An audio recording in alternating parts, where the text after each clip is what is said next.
Welcome to Cloud-Based Apps with a special focus on the Internet of Things. There were three main factors in my decision to explore cloud-based apps with a focus on the Internet of Things. Firstly, I started to hear about cloud-based apps when we were updating a computer lab with the new Adobe Creative Cloud. Traditionally, we had bought the latest suite, installed it, and used it for a few years until it got obsolete.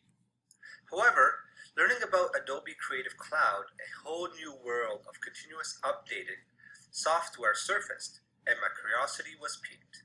Secondly, I had just bought a new and cheap smartphone, installed my first app, and it was out of memory. Not a very fun experience and a waste of money. However, now, more and more apps are becoming cloud-based, meaning the power of the phone is not as relevant, nor is its memory size. Therefore, it's tempting to bring back the old phone to see if it can handle these new apps. In addition, being able to use older smartphones will help schools with lower budgets provide students with mobile phones if they wish to.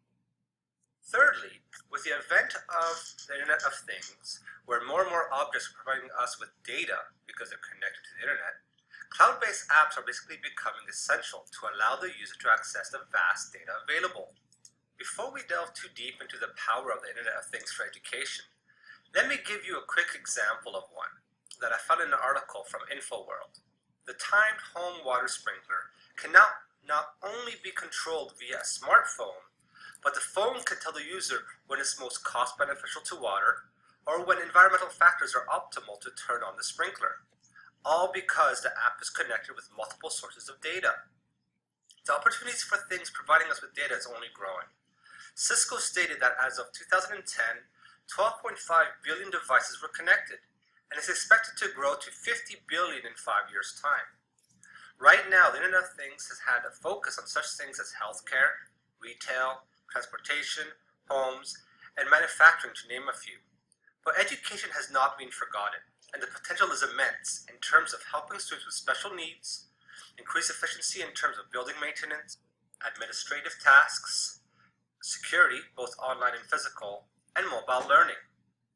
Imagine a classroom where students' attendance is completely automated. A student is getting sick, or at least his or her vital signs are indicating, so a warning is sent to a teacher.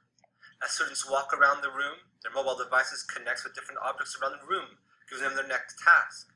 A teacher can monitor students' focus based on their brain waves, and therefore adjust tasks to better suit students' learning needs. Of course, the power doesn't stop within the classroom.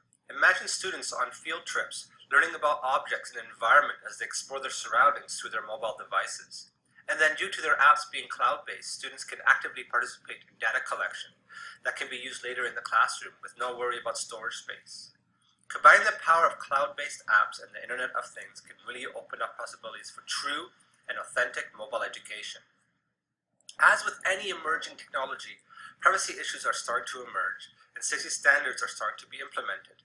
As we all start to be connected, and our data is stored online, including such things as medical conditions, location, interests, etc., governments will need to ensure a high level of security.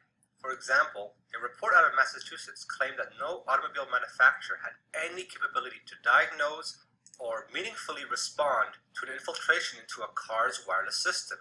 And at this time, nearly 100% of the cars on the market have some sort of wireless system that can potentially be hacked. Although the report might be a little exaggerated, it should open debate on online security. Nonetheless, I am a strong believer that any company will take appropriate measures to ensure safety if they wish to have their product used, especially when it comes to education and the safety of kids.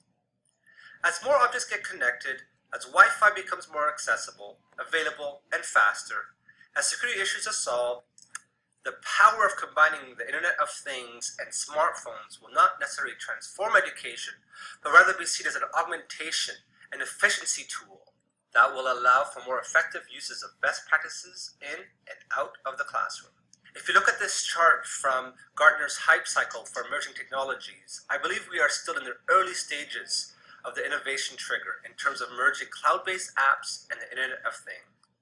Thank you for your time, and if you're interested in more ideas surrounding the Internet of Things, I have included a couple of references at the end of this presentation.